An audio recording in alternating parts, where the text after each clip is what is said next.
चलो, आज हम लोग पढ़ते हैं क्या, जनन के प्रकार। देखो, जनन होता है कितने प्रकार का? दो प्रकार का। जनन कितने प्रकार? दो प्रकार होता है, जिसमें पहला होता है नो, कौन सा? अलैंगिक जनन। अलैंगिक जनन। और दूसरा होता है कौन सा?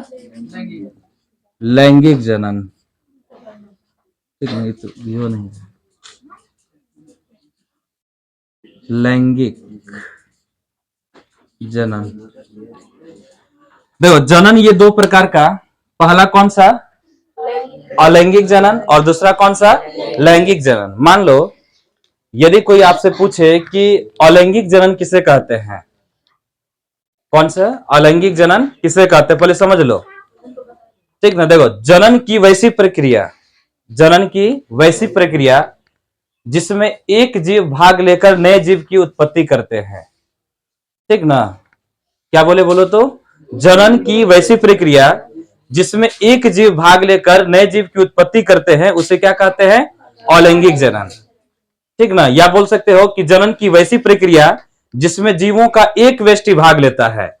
ध्यान सुनो, जनन की वैसी प्रक्रिया जिसमें जीवों का एक व्यष्टि भाग लेता है, उसे क्या कहते हैं?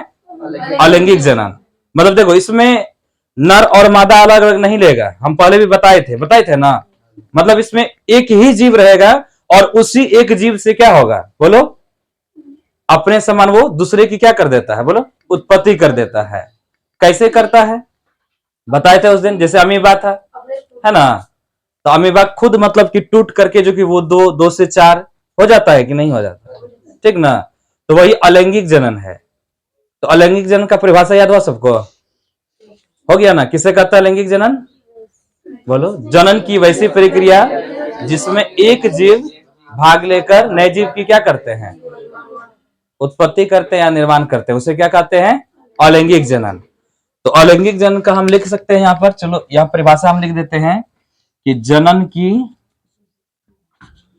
वैसी प्रक्रिया, जनन की वैसी प्रक्रिया जिसमें एक जीव भाग लेकर नए जीव की,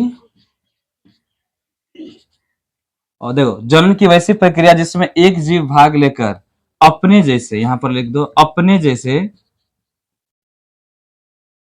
अपने जैसे नए जीव की उत्पत्ति करते हैं, नए जीव की उत्पत्ति करते हैं, अलैंगिक जनन कहलाते हैं। ठीक ना? देखो, जनन की वैसी प्रक्रिया जिसमें एक जीव भाग लेकर अपने जैसे नए जीव की उत्पत्ति करते हैं, तो क्या कहलाते हैं वो? अलैंगिक जनन। ठीक ना? और इसमें कौन कौन भाग लेता है? जैसे देखो, कौन कौन जीव है? देखो, एक कोशिकीय जीव बताए थे कि एक कोशिकीय जीव में जो कि अलैंगिक जनन की प्रक्रिया होती है। जैसे देखो, अमीबा हो गया, पैरामीशियम हो गया, पैरामीशियम, उसका यूग्लिना हो गया। देखो, ये सभी में जो है ना, मतलब कि अलैंगिक जनन होता है। देखो, यहां पर लिखे हैं कि जनन की वैसी प्रक्रिया जिसमें एक जीव मतलब भाग लेकर अपने जैसे नए जीव की उत्पत्ति करते हैं, क्या कहलाते हैं? अलैंगिक जनन कहलाते हैं। मतलब कि एक ही जीव से यहां पर क्या होगा बोलो? नए जीव की उत्पत्ति हो जाता है। किस जनन में? अलैंगिक जनन में। वही यदि पूछे कि बताओ कि लैंगिक जनन क्या है, तो इसका क्या बोलेंगे? कि जनन की वैसी प्रक्रिया जिसमें नर और मादा,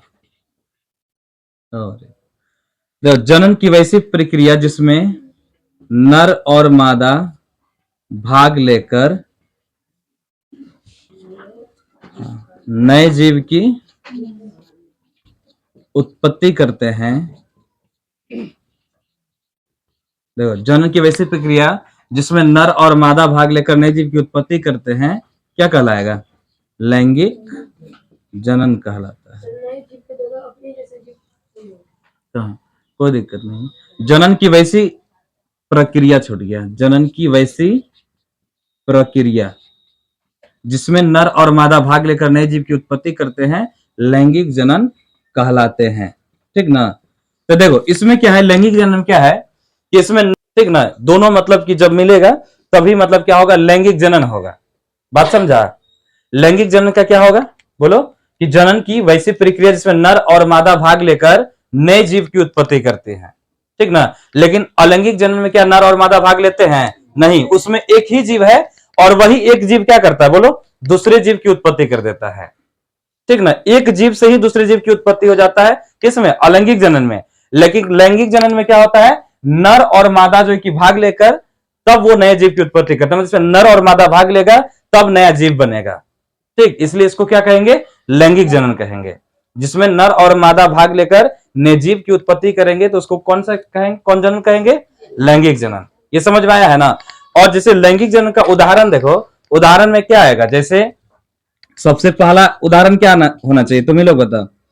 सबसे पहला उदाहरण में तो मनुष्य, मनुष्य है कि नहीं, फिर क्या हो गया, पक्षी, मनुष्य पक्षी, और क्या हो सकता है तुम लोग के हिसाब से, क्या, हाँ पशु भी है, या मान लो एक देखो गाय में भी होता है, नहीं, ठीक ना, कुत्ता में भी होता है, किसमें, कुत्ता में भी होता है, हाँ। ये सभी क्या है, लैंगिक जनन वाले हैं। कौन से, लैंगिक जनन। ध्यान दो, लैंगिक जनन समझ में आया है ना, मतलब जिसमें नर और मादा भाग लेगा तो उसको क्या कहेंगे, लैंगिक जनन। यानी नर और मादा भाग लेकर नए जीव की उत्पत्ति करेंगे तो उसको क्या कहोगे, लैंगिक जनन। और जिसमें मतलब कि एक जीव भाग लेकर नए जीव की उत्पत्ति करेगा तो उसे क्या कहेंगे, अलैंगिक जनन। ठीक ना। और जानते हो यहां पर सुनो, नर और मादा जो भाग लेता है, जैसे देखो एक चीज समझाते हैं, जैसे नर है तो नर में क्या होता है जानते हो, नर में होता है शुक्राणु, नर में क्या होता है, शुक्राणु। और मादा में क्या होता है, अंडाणु। क्या होता है, अंडाणु। और जब ये दोनों मिलता है ना तो इसको क्या कहते हैं जानते हो, निषेचन। क्या कहते हैं, निषेचन कहते हैं। ठीक ना। देखो नर में क्या होता है, शुक्राणु, नर में क्या पाया जाता है बोलो, शुक्राणु, और मादा में क्या पाया जाता है, अंडाणु। और जब ये दोनों मिल गया तो उसको क्या कहेंगे, निषेचन। क्या कहेंगे, निषेचन। ठीक ना। और निषेचन की क्रिया के बाद ही जो है ना, मतलब कि बच्चे का विकास है उसको भ्रूण बोलते हैं। क्या बोलते हैं, भ्रूण। ठीक। तो देखो यहां पर मतलब कि आपको अलैंगिक जनन और लैंगिक जनन, अगर किसी में दिक्कत है तो पूछो, अगर लगता है कि सर इसमें प्रॉब्लम है एक बार और समझा दीजिए, पूछिए आप हमसे। नहीं है दिक्कत, अलैंगिक जनन समझ गए हो, लैंगिक जनन समझ गए हो ना, बोलो कोई दिक्कत नहीं ना है। चलो अब हम लोग जानेंगे पहला, देखो पहला हमारा अलैंगिक जनन है। अलैंगिक जनन की हम लोग क्या जानेंगे, विशेषता। चलो देखो अलैंगिक जनन की विशेषताएं।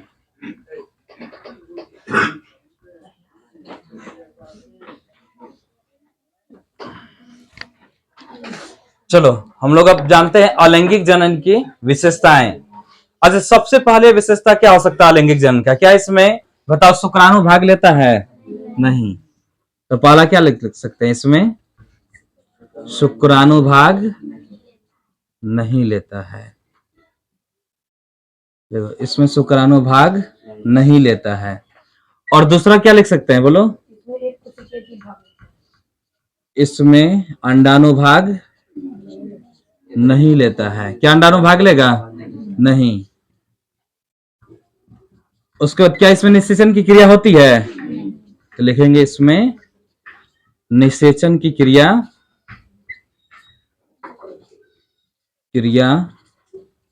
नहीं होती है। ठीक ना। ध्यान दो, इसमें शुक्राणु भाग नहीं लेता है, इसमें अंडाणु भाग नहीं लेता है, और इसमें जो है कि निषेचन की क्रिया नहीं होती है। और चौथा क्या लिख सकते हैं हम लोग इसमें, बताओ, इसमें युग्मक का निर्माण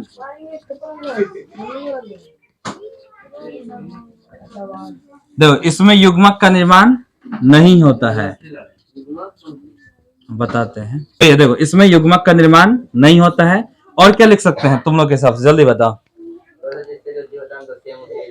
हाँ देखो इसमें मतलब कि इससे उत्पन्न जीव अपने जनकों के समान होते हैं। जनक जानते हैं किसे कहते हैं?